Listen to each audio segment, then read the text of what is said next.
Hello students, आज हम पढ़ने जा रहे हैं संस्कृत व्याकरण। संस्कृत व्याकरण में पार्ट 1 अव्यय परिचय। अव्यय क्या होते हैं? अव्यय उन शब्दों को कहते हैं जिन शब्दों में लिंग, विभक्ति, वचन आदि के कारण कोई परिवर्तन नहीं होता है और जो हमेशा एक से ही रहते हैं उन्हें अव्यय कहते हैं। ऐसे शब्द चाहे लिंग, वाक्य में लिंग परिवर्तन हो या वचन परिवर्तन हो, विभक्ति में परिवर्तन हो, लेकिन वे जो शब्द होते हैं अव्यय शब्द, उनमें कोई परिवर्तन नहीं होता है। ऐसे शब्दों को अव्यय कहा जाता है।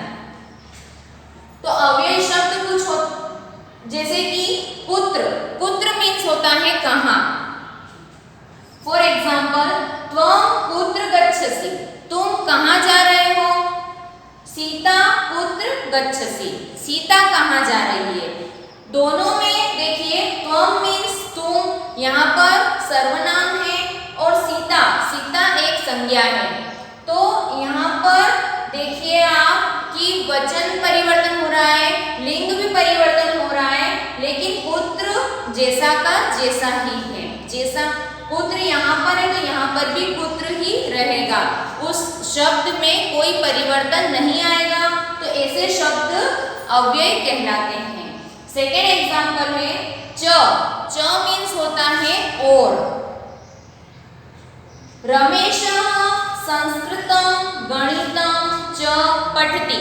रमेश एक लड़का है जो कि संस्कृत और गणित दोनों पढ़ता है।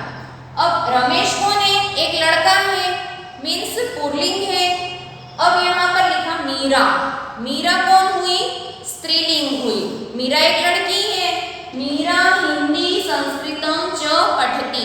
मीरा हिंदी पढ़ती है और संस्कृत भी पढ़ती है। तो यहाँ पर ये जो च है ये अव्यय शब्द है।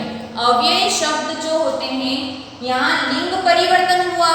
रमेश लड़का था और मीरा लड़की है, उसके बावजूद भी जो ये च है ये दोनों जगह सेम ही रहा है, इसलिए इसे अव्यय कहा जाता है। अव्यय शब्द एक बार फिर से ध्यान दीजिए, अव्यय शब्द ऐसे शब्द होते हैं जो लिंग वचन के आधार पर जिनमें कोई परिवर्तन नहीं होता है, ऐसे शब्दों को अव्यय कहा जाता है। कुछ अव्यय शब्द आपको बता दें, जैसे कि पुरा। पुरा मीन्स होता है प्राचीन। प्राचीन, पुराने जमाने का, या कहीं हम कोई महल वगैरह देखने जाते हैं जो प्राचीन बने हुए रहते हैं, तो प्राचीन शब्द में कोई परिवर्तन नहीं होता है। पुनः। पुनः मीन्स होता है फिर से। कुछ भी काम यदि फिर से करते हैं तो चाहे वो लड़का करे लड़की करे, लेकिन पुनः शब्द वैसा का वैसा ही रहेगा। अध। अध मीन्स होता है नीचे।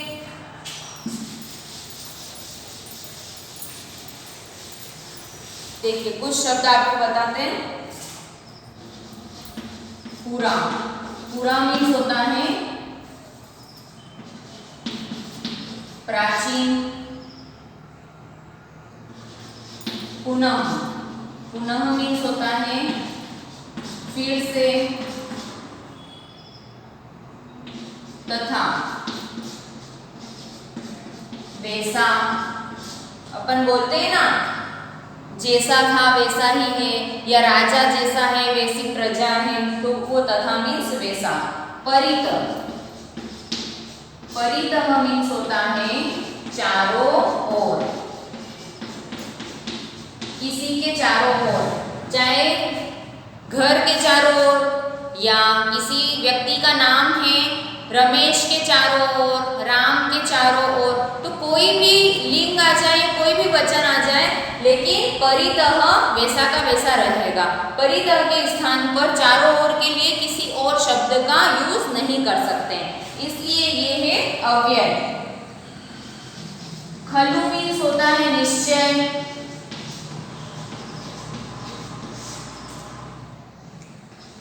पुत्र आपको बता ही दिया, पुत्र मीन्स कहाँ। सर्वत्र।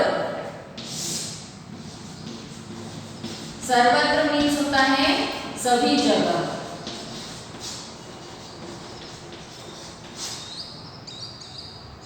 यदा,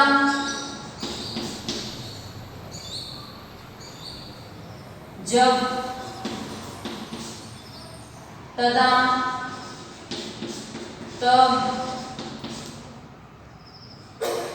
सर्वदा,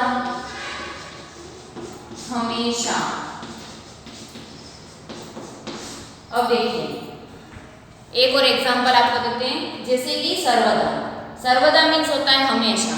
अब अगर हम किसी लड़की के बारे में बोल रहे हैं कि राधा हमेशा स्कूल जाती है, मीन्स रोज स्कूल जाती है, राधा हमेशा स्कूल जाती है, तो भी सर्वदा का यूज होगा।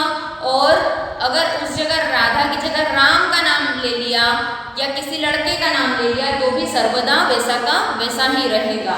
तो ये होते हैं अव्यय।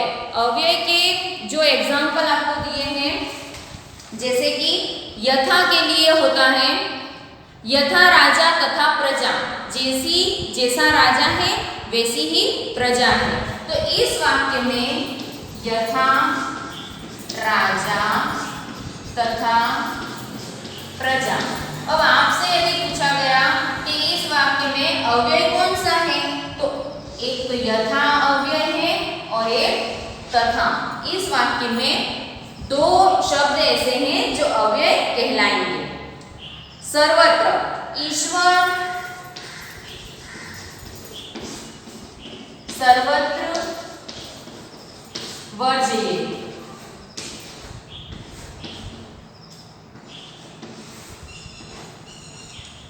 ईश्वर सर्वत्र वर्जिए मीन्स ईश्वर सभी जगह होते हैं। तो सभी जगह के लिए यहाँ सर्वत्र का यूज किया, ये सर्वत्र अव्यय कहलाएगा। तो आपको जैसे कोई सेंटेंस आ गया और उसमें से किसी ने कहा कि अव्यय छांटना है, तो आप इस तरह से अव्यय को छांटकर अलग कर सकते हैं। Thank you so much.